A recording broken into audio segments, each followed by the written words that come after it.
Yalın halin yanı sıra ismin bir de ikinci hali var. İkinci bir hali var. Bükümlü hal. Bükümlü halde isimler aynı yalın halde olduğu gibi son ek alırlar. Bu son ek tekil ya da çoğula göre değişir. Örneklere bakalım. Eğer şöyle yapalım. Eğer isim tekil ve eril ise son ek i veya y'dir. Lacek, laceki, ko, koyiye dönüşür. Eğer isim tekil ve dişil ise herhangi bir ek almaz. Yani yalın hal ve bükümlü hal arasında fark yok. Çeneke, çeneke olarak kalır. Darı, darı olarak kalır. Eğer isim çoğul ise o zaman bükümlü halde son ek a'dır. Yöre yöre u, an ya da un olabilir. Örneklere bakalım. Lacek, laceka, laceku, laceka, lacekun olabilir. Cümle içerisinde verelim. Belki daha iyi anlaşılır. Ez laceka vinen, ez laceku vinen, ez lacekan vinen, ez lacekun vinen. Hepsi de doğru. Yöre yöre, yer yer son ek değişebilir. Aynı şekilde öbür örnekler için de bu verdiğim laceka, lacek için verdiğim örnek geçerli. Zazaca'da bükümlü hal ne zaman kullanılır? Üç önemli alan var. Bükümlü halin kullanıldığı. Onları teker teker gözden geçirelim. A şıkkı belirtili nesnelerde. Daha önce de belirttim. Türkçedeki yalın hal dışındaki tüm halleri ifade etmek için bükümlü hale ihtiyaç var. Onun bir örneği olarak ismin i halini göreceğiz örnekleriyle. İkinci önemli alan ise ön, orta ve arka edatlarda bükümlü hale ihtiyaç var. Örneğin de, ro, ra gibi edatlarda bükümlü hale ihtiyaç var. Ve üçüncü olarak isim tamlamalarında örneğin large api gibi tamlamalarda bükümlü hale ihtiyaç var. Şimdi ilk olarak A şıkkına bakalım. İsmin i halini ifade etmek için. Kural şöyle. Türkçedeki ismin i halini ifade etmek için Zazaca'da belirtisiz ve tekil nesneler hariç ismin bükümlü hali kullanılır.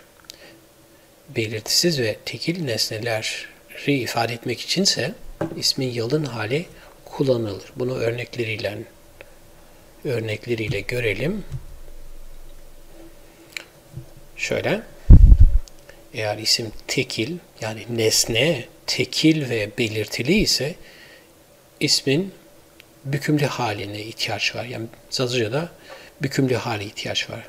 Şöyle, ez heşi vinenu, ben ayıyı görüyorum. Burada heşi tekil ve belirtili olduğu için bükümlü hale ihtiyaç var. Bu canlı örnek. Bir de cansız örnek verelim nesne için.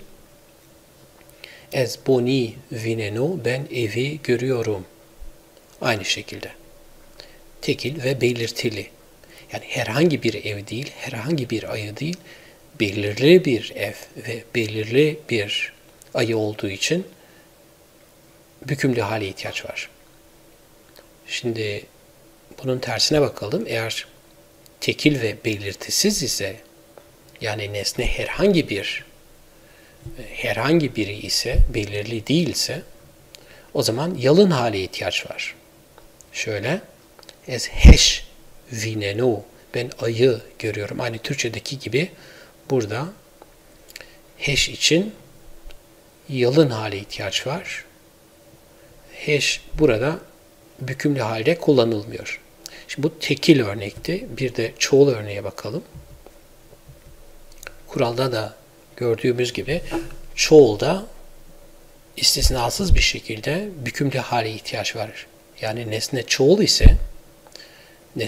ise hash ya da bon'da olduğu gibi belirtili ya da belirtisiz fark etmeksizin bükümlü hale ihtiyaç var. Es, heşa ya da heşu, heşun, heşan vinenu ben o ayıları görüyorum. Belirtili nesne. Çünkü o ayıları burada bükümlü hal kullanılmış. A, u, un, an, çoğul son eki. Bükümlü halin çoğul son eki. Bunu belki hatırlayacağız şu örnekten. Şurada. Bükümlü hal, çoğul. Bu son ekleri önceden görmüştük. Bükümlü halin kullanıldığı ikinci alan Zazacı'daki ön, orta ve arka edatlar. Örneklerine bakalım. İlk önce ön edatı görelim. Sol tarafta 3 tane ön edat var. Ebe, P ile B sizsiz olmadan verbe verba bir şeye doğru bir şeye karşı. Kural şöyle. Ön edattan sonraki sözcük bükümlü hali alır. Bükümlü halde kullanılır Zazacı'da. Örnek es, ebe, a otobüsü şonu kar. Ben o otobüsle işe gidiyorum. Burada ebe ön edat ve a otobüsü bükümlü halde. İkinci örnek a bimi enaçi. O bensiz eve geliyor. Burada B ön edat ve B'den sonra gelen sözcük, kelime bükümlü halde. M bükümlü hal, es yalın hal olurdu. Üçüncü örnek verbe verba. Ma verba dukani şonimi. Biz dükkana doğru gidiyoruz. Verbe burada ön edat ve dukani bükümlü halde. Yalın hal ise dukan olurdu. İkinci alana bakalım. Arka edat. De, der. Türkçedeki de anlamına geliyor. Re, den.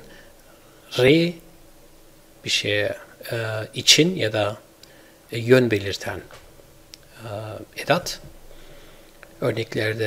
Örnekleri görelim. Ma çeyi derime. Biz o evdeyiz. Burada çeyi bükümlü halde ve de ya da der bükümlü halde olan nesneden sonra geliyor. Yani demek ki arka edatlardan önce gelen sözcük, nesne bükümlü halde. Aynı şekilde ra için örneğe bakalım.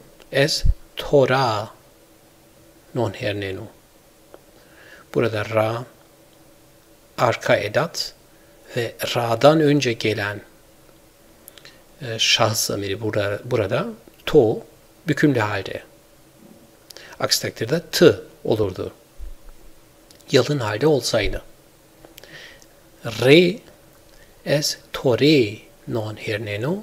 Ben sana ekmek alıyorum. Re arka edat ve to yine bükümlü halde. Ve son olarak orta edat bera. Burada fazla örnek yok. Sadece bir örneği ele alalım. Ez be tora şon müşyari. Biz birlikte kutsal mekana gidiyoruz. Burada B ve Ra arasına gelen isim ya da burada zamir bükümlü halde. Bükümlü halin kullanıldığı üçüncü alan isim tamlamasıdır. Şimdi isim tamlaması için birkaç örnek ve kurala bakarım. Bone api amcanın evi, merga api amcanın çayırı, bone api amcanın evleri, merge api amcanın çayırları. Kurala bakalım. İki isim arasında iyilik ilişkisi olduğunda iyilik eki yani izafe ile birleştirilir. Tamlanan isim yani önde duran isim burada bon ya da merge, tekil ise cinsiyete göre e ya da a iyilik ekini alır. Çoğul ise e alır. Tamlayan isim yani arkada duran isim burada api koşulsuz bükümlü haldedir. Yani burada api'nin bükümlü halde olduğu gibi. Yani bon eril olduğu için ve tekil olduğu için e alır. Merge dişil ve tekil olduğu için a alır. Fakat bone api, merge api ikisi de çoğul olduğu için amcanın evleri, amcanın çayırları, evet ikisi de çoğul olduğu için şapkalı e'yi alır. Ve her halükarda tamlayan isim yani sonda duran isim bükümlü haldedir. Demin verdiğim örnekleri biraz daha yakından analiz edelim. İsim tamlamalarını şöyle 4 parçaya bölebiliriz. 4 parçadan oluşuyor. İsim tamlaması genelde. Birinci parça tamlanan isim. Burada bon. İkinci parça iyilik eki. Burada e. Neden e? Çünkü tamlanan isim eril olduğu için. Ve üçüncü parça bükümlü halde olan tamlayan isim. Burada ap amcanın yalın hali ve i bükümlü halin son eki. Şimdi devamında tamlanan ismin dişil olduğu bir örneğe bakalım. Merga api bir önceki örnek. Amcanın çayırı. Buradaki fark şu, tamlanan isim eril değil, dişil. Dolayısıyla iyilik eki e değil, a ve tamlayan isim api aynı şekilde kalıyor. Burada herhangi bir fark yok. Tamlanan isim çoğul olduğunda bir önceki örnekte olduğu gibi yani tamlanan ismin tekil olduğu örnekte olduğu gibi aynı kurallar geçerli. Aradaki tek fark izafenin e ya da a değil çoğul durumunda her halükarda e olduğudur. E olduğudur. Onun dışında herhangi bir fark yok.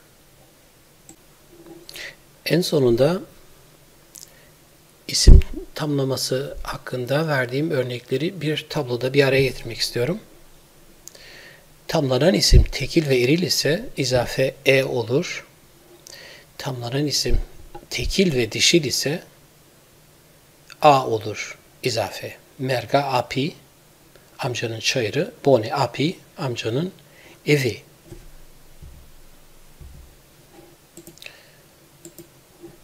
Eğer tamlanan isim çoğul ise eril ya da dişil fark etmeksizin izafe e olur ve her halükarda tamlanan isim bükümlü haldedir. Eğer tamlanan isim, tamlayan isim yani ikinci sırada gelen isim tekil değil çoğul ise i yerine bükümlü halin tekil son eki olan i yerine a, u, an ya da un gelir.